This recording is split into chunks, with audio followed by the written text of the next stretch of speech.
July 2021 marks the end of my time with the 2018 CLA 250, which was my daily commute and weekend drive for the past 3 years. Now that I have some experience with the coupe, I'd like to share some of my love and dislike for the car.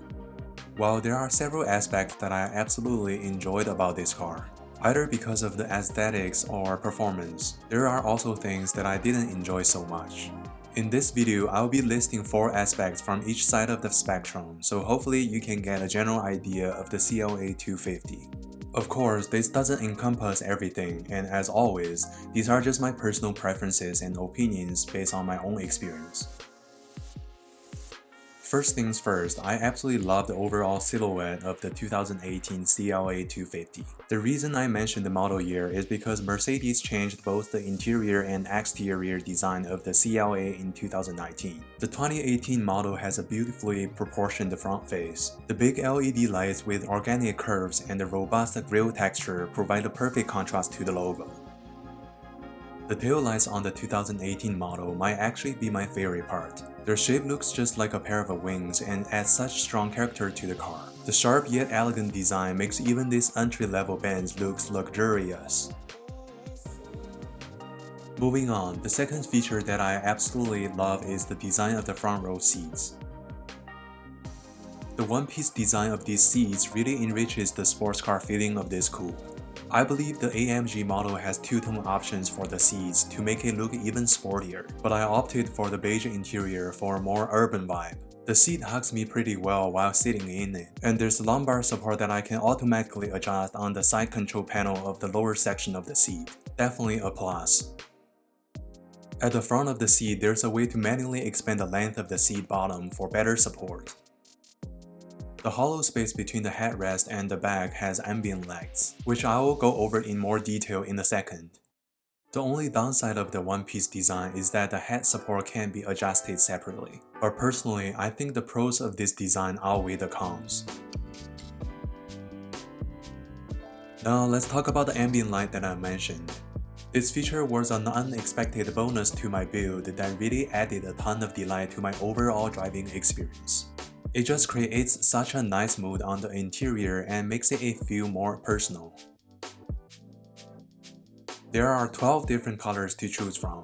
The color I pick will glow through the entire car between the headrest and the back of all the seats, cup holders, armrests, door handles, and the bottom of the seats.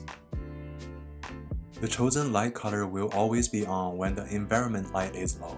And whenever I start and turn off the car, the welcome lighting will cycle through all the colors, which is such a pleasure to the eye.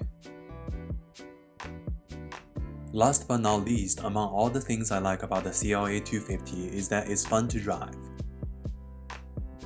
The CLA 250 is a true everyday urban drive with a sports feel. Inside the 2018 model is an efficient 2-liter turbo 4 with 208 horsepower. Torque maxes out at 258 pounds per foot, allowing the CLA to hit 60 miles per hour in under 7 seconds. It's paired with the exquisite 7-speed dual-clutch automatic, one of the best transmissions Mercedes-Benz has to offer. All that tech translates to a being peppy and responsive, and I don't remember feeling any delays in the transmission.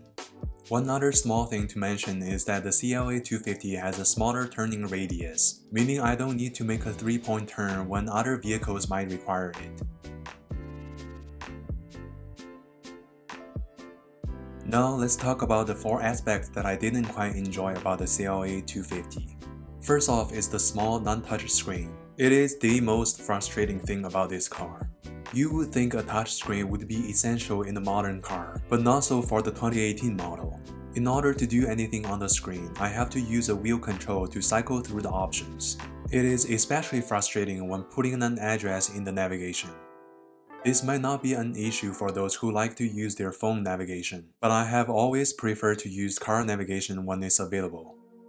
The non-touch screen together with the poorly designed center console, which I will go over next, is one of the major reasons I'd want to get the newest model of the CLA 250.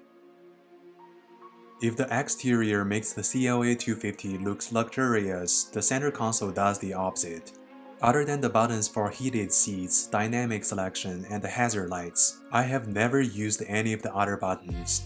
I think it's a huge waste of space that could have been turned into storage as in the 2021 model. The design of the AC control was very outdated even back in 2018. Because of the poorly arranged center console, there is very limited storage space for the interior of the car. That's partly why I don't keep anything other than hand sanitizer and paperwork for the car.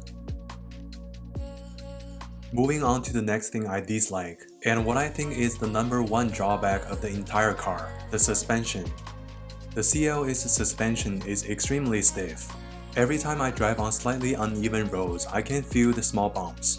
And when I drive on the highway across the connection section of a bridge, the car almost feels like it's going to fall apart. It can be pretty nerve-wracking. And that is why the poor suspension is my number one complaint about this car. The last thing I don't enjoy about the CLA 250 is the limited space in the back row of seats. I personally don't have much experience with this as I'm always in the driver's seat, but I know this can be an issue for my passengers. At 6 feet tall, I have limited overhead space and legroom whenever I try to sit in the back. But at least it isn't as bad as it would be in the two-door coupe. After all, I rarely have any passengers other than my wife and daughter, and we usually drive my wife's SUV whenever the whole family is going somewhere.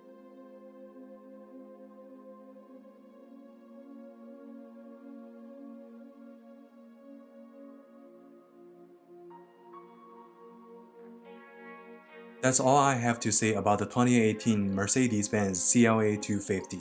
I will be missing this car a lot when it's gone, but I hope the next owner appreciates it as much as I did.